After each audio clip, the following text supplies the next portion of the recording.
more, we catch up with Judy Gaman on the line with us, a healthy living expert who has helped us before to understand some of the things going on in our lives, especially as it is to our health and well-being. And Judy joins us from Dallas this morning, where it's about 960 degrees. And we're happy to have her on with us again. Our conversation this morning is brought to you by Marcus & Mack, voted best personal injury law firm in the Best of Indiana County contest. Marcus & Mack, a law firm representing injured people. Judy, good morning. Good morning. Yes, you are right. It is hot in Texas. I'm guessing you're rested and ready to go today because you got a lot of good sleep last night, right? I actually am, because I know the importance of sleep, and we're going to talk about that today. Yeah, People really need to be sleeping more. Yeah, and sleeping better, too, because there's a difference, isn't there? There is. It's not just about the quantity. It's about the quality as well. Mm-hmm. All right, so let's talk about it. As we get older, our needs change when it comes to sleep, and people might not understand that our bodies, as they change and as our chemical makeup changes, then that changes the need and the quality of our sleep. So let's talk about that a little bit. As we're getting older, Judy, what are some of those changes?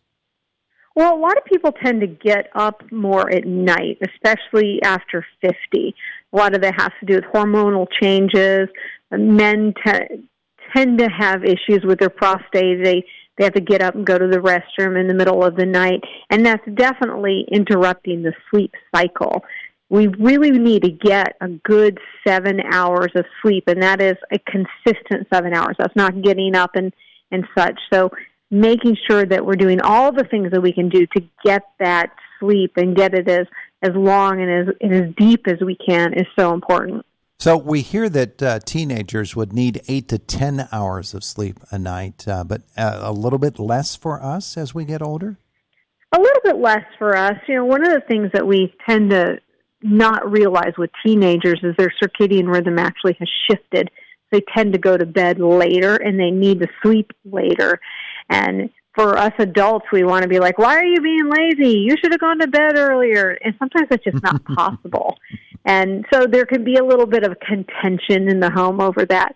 But for us adults, really, we've got to police ourselves. We've got to make sure we're getting rid of the blue light. We're turning off electronics. We're not, looking on our phone right before we go to bed and right when we wake up. That's a really bad thing to do. If you can really say, I'm not going to look at my phone for 2 hours before bed, and I'm not going to look at it for the first hour I'm awake, you're going to do yourself a huge favor. And that means not using your phone as the alarm clock, too, which we all tend to do.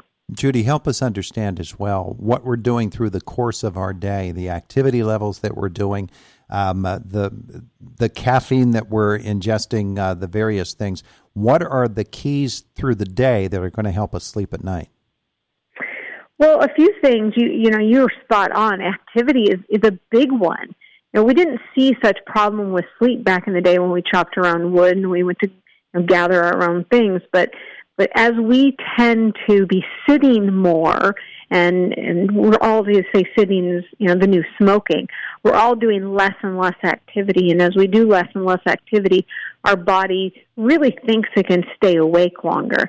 And that is one of the problems. We need that physical exercise because it changes the hormones in our body. And when we exercise, we get more growth hormone. So that is really good anti-aging when we exercise. And also it allows us to sleep better because our growth hormone has been elevated and we're getting in really good cycles within our own bodies. But when we talk about caffeine, you mentioned caffeine. Don't be drinking coffee or tea at 4 o'clock in the afternoon and think you're going to go to bed at 10. Mm-hmm. Mm-hmm. Yeah, you're right about that. You have to have a cutoff point, don't you? Yeah, and really if you just say, I'm going to drink all my caffeine before noon, that's a really good cutoff because you could say, well, I can go up to 2 or I could go up to 3, and maybe you can, but that's where we're like, it's 4, it's 5. Well, I'm just going to sit down and sip some, tea and pretty soon you're caffeinating yourself up to 6, 7 o'clock at night. Mm-hmm. I'm looking right now at my Fitbit and at my Fitbit history on the phone. Last night I got 5 hours and 24 minutes. The night before I got exactly 3 hours and 24 minutes. It goes back and forth like that. Now, my sleep cycle is very, very weird and different because I get up so early in the morning coming to work here. But the regularity at which we are sleeping, I would assume, would be an issue here as well. Going to bed at the same time every night, getting up at the same time every night, probably helpful, yes? Absolutely. People say, well, I'll just sleep on the weekend. And while it's very good to do your catch-up sleep, it's much better to be in a routine that you keep 7 days a week, because we are built on these cycles. And if we can keep our cycles under control, we'll not have such trouble getting to sleep, staying asleep, and doing so repetitively. It's when we decide that we're not going to, go to sleep. Oh, it's Friday night. Let's stay up till 2 in the morning, and then here comes Monday morning, and you wonder why you can't get up at 6 o'clock. Mm-hmm. It's because you're just all out of whack. You mentioned, being in the business that you're in, that you have a very erratic sleep cycle and you get up really early in the morning. And I don't know that they've done any studies on media personalities that have these kind of shifts, but I know that they've done them on doctors who tend to take call in the middle of the night, mm-hmm. and they have always had kind of crazy hours. And it actually does take a toll on their lifespan. So it would be interesting to see if that's the same for media, and I would assume that it would be. Yeah. Well, let's talk about the ramifications of our getting poor sleep and falling into poor sleep habits. There are very definite, measurable things that happen to our bodies and to our minds as well, and our emotional well-being when we're not getting the proper sleep, aren't there? Well, there are. We see a major uptick in not just weight gain, but diabetes, high blood pressure, stroke, heart disease, and people that don't get adequate sleep. It's all interrelated. And we know that inflammation is the core root of all disease. And one way to reduce inflammation is to get enough sleep. People sometimes who don't sleep well say, gosh, I feel sluggish, I feel bloated, I feel all these things. Well, that's right. That's inflammation that's been setting in at the body because you haven't had the proper downtime that your body needs to recuperate. I'm reading as well that depression and the possibility of suicide rates can be related to your sleep. This is a big problem, and it's especially a big problem for the age group of 18 to 25, because in that age group, and we see this in college kids, they don't get enough sleep, and then they tend to fall into a depressive state. They can be a little grumpy, and then soon, that's leading into more sadness, and then depression, and then suicidal. Matter of fact, that age group has a 7.4% rate of people that have truly contemplated suicide. That's enormous. That's huge. And now that we know that sleep is so related to that, it's putting, the lack of sleep is putting our body in an altered mental state, and we definitely don't need that. We have been talking with Judy Gaman about the need for sleep and about what happens when we don't get enough sleep. Now let's ask Judy, how do we get enough sleep? I know there are factors such as the partner with whom we're sleeping, the conditions in which we're sleeping. Judy, how am I going to get better sleep? Well, first of all, is just to follow some simple rules. Get off the electronics. Know that we sleep better in a cooler room, so making sure your room is cool and dark. Don't have light in your room. You want your body to naturally know it's time to go to sleep, and that means don't have your phone on your bedside. You don't want things to light up the room when they go off. One of the really big problems with phones is all these alerts that tend to go off. Whether it's not just you got a text message, but sometimes you're on a particular app and it'll ding in the middle of the night and wake up. Pavlov's dogs, we're all like, wide awake and shaking our tail as soon as we hear a ding. We want to respond to it.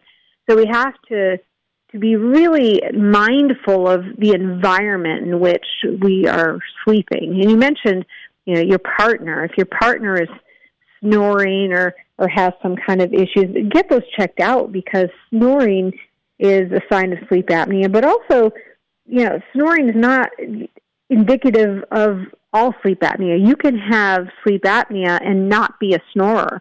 So if you have daytime sleepiness or your spouse has daytime sleepiness, this is something you definitely need to be discussing with your healthcare provider. Yeah. I know at Executive Medicine of Texas, we are really in tune to how people are sleeping. It's one of the many questions that we ask right off the bat. And if your healthcare provider isn't asking, how are you sleeping, then you should be volunteering the information. Yeah.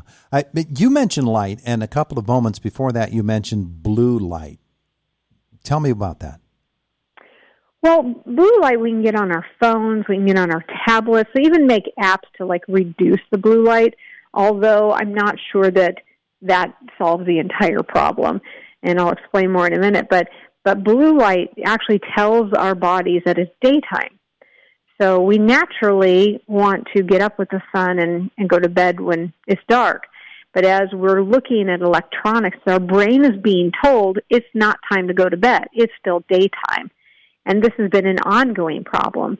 So we have created these apps that say, hey, we can put this filter and it'll tone your blue light down and you'll be able to sleep better, which does work to a degree. But if what you're doing is getting on your phone or checking your email, and these things are stressful. You're looking at what you have to still get done, or somebody wants something from you, or you're watching the news. These are going to actually create surges within your body, a little bit of adrenaline, which is definitely going to make you not be able to sleep. So, yes, it's the blue light, but it's also, what are we doing that is a trigger for us? Mm-hmm. And sometimes checking email or watching the news or all of these things are triggers that just make us feel, oh, gosh, I have something more I have to do. I can't go to sleep. She's Judy Gaman with us this morning. Judy, real quickly, how do we learn more? Yeah, go to emtexas.com. That's for executive medicine, emtexas.com. You can find all kinds of information there, health and wellness. And we have a podcast, the Stay Young America podcast, tons of great shows on various health topics. Wonderful. Judy Gaman, thank you so much for the visit today. Appreciate it. Always a pleasure. Have a wonderful day. You too. It is the voice of Indiana County. It's WCCS 101.1 FM, AM 1160, and WCCSradio.com.